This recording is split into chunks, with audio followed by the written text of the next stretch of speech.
Hello, everyone. This is going to be the video over letterboxing, like adjusting the um, ratio or your camera ratio, and kind of the stuff like that when we talked about that in class today or just throughout this week.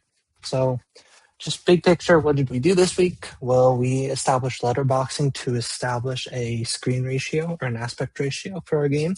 And then we made adjusted the actual some camera stuff itself to always display what should be on the screen at all times. So say, for example, when I zoom or adjust the window, the UI stays the same relative to our letterbox position and then also our screen. And then what we see in the game also stays the same. And if we go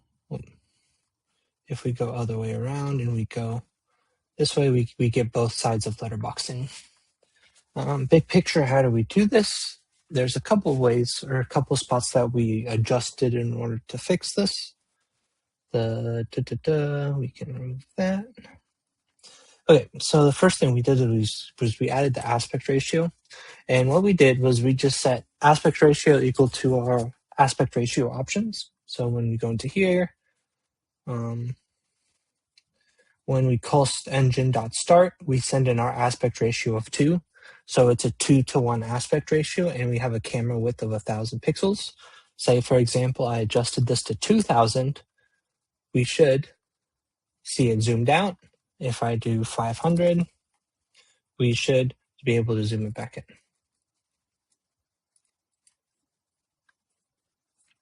So let's go back to 1,000.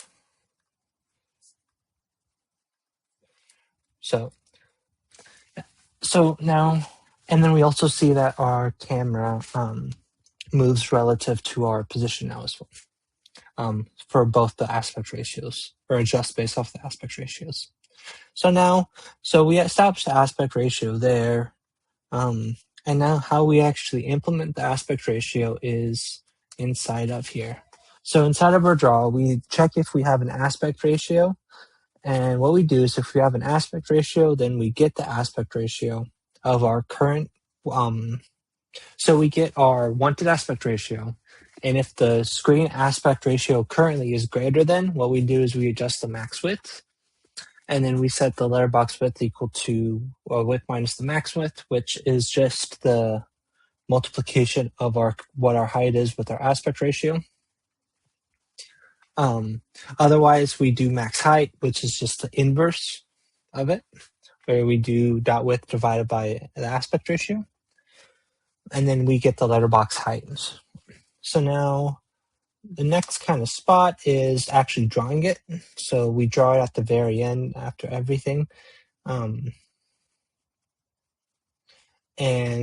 what we do is we fill a rectangle from 0, 0 to the bottom lower half. So one thing that is partially different is we always draw 4 boxes. It's just sometimes it goes from 0, 0 to 0, 0, which means that nothing really shows. But then we just draw these letter boxes right here. But because we now draw letter boxes, when we go from our screen space into our world space, so it changes now. Because now instead of 0, 0 being up in this corner, 0, 0 is actually right here. So that causes some changes to our engine that had to make us adjust some stuff. That's why we added this letterbox width variable. That is just a static variable that can be universally shown, but we do a lot of stuff with our letterbox width. So inside of update, when we have a camera, we have to adjust our scalar value to scale with itself so that we do, so we get a matrix and we get our mouse position. So this up right here updates our mouse position in the world so that when I hover over it, it takes into account this new offset. And it also takes into account the width that we want, so our camera width. But what we do is we get our current canvas and then we minus our letterbox width and we divide by our camera width. And then we set that and we scale based off of that new value. And we also do the normal stuff that we did earlier where we kind of center it because of the camera. And then we also multiply the inverse of our camera matrix to get in the world position. Then we set mouse equal to the new down point or the new vector 2 of the matrix we have of the transform points. So overall, we added this, which is just the way that we actually now adjust it based off of our camera width that we want and then our letterboxing. Then inside of draw, we now have to update our letterbox width and our letterbox height. So we assume it's always 0, and then when we check if, as I said earlier, the aspect ratios, if it's greater than what we want,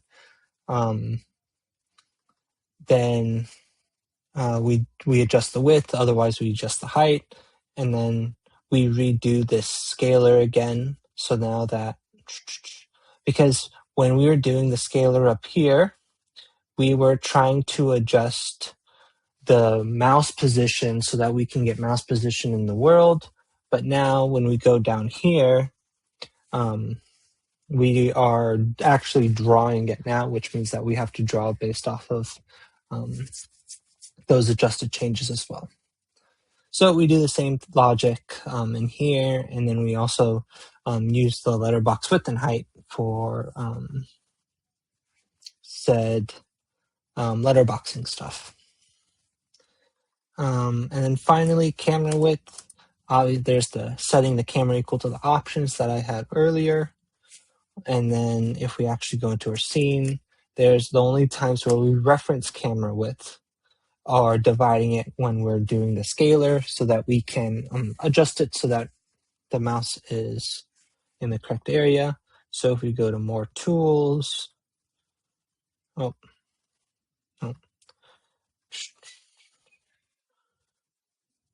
develop tools, you see that we have mouse over both the UI and the button, which now means that this works in both UI and this works for the UI logic and the button or in-game now. That is the core gist of this. What we did this week, it was a lot of just applying some math principles and just understanding it conceptually and changing the right code where it needs to be. The one other thing that Rick's changed was inside of our scene when we go into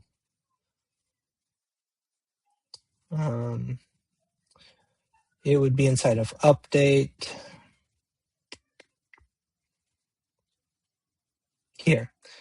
We adjusted our collision logic a little bit to make it way more readable. Big picture, what we changed was that we check if engine collision layer is 0, or you go to your collision layers and you find C to where C of index 0, which is just the collision layer itself, or the collision is the equal to the collidables of index I dot layer. So if the layer equals our other one, or the layer of our current layers, and then and C1 or the next one, because right now it's C0 and C1. Let's see if there's a test of this. Is there? Yeah. And here, C0 would be background, C1 would be foreground. And we check it to see if it equals the collidables of I of layer and the collidables J layer, or vice versa.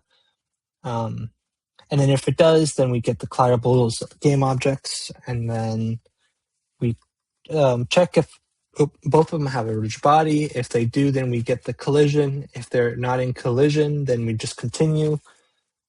Otherwise, we get we update our active collisions with this collision logic, which we've talked about before. So we don't need to go too much in depth. But yeah, So how to adjust this, because there are some collision layer logic bugs that we also had to deal with. Overall, I think this is it for this week. If you have any questions over letterboxing, camera width, or aspect ratio stuff, you're always free to email me.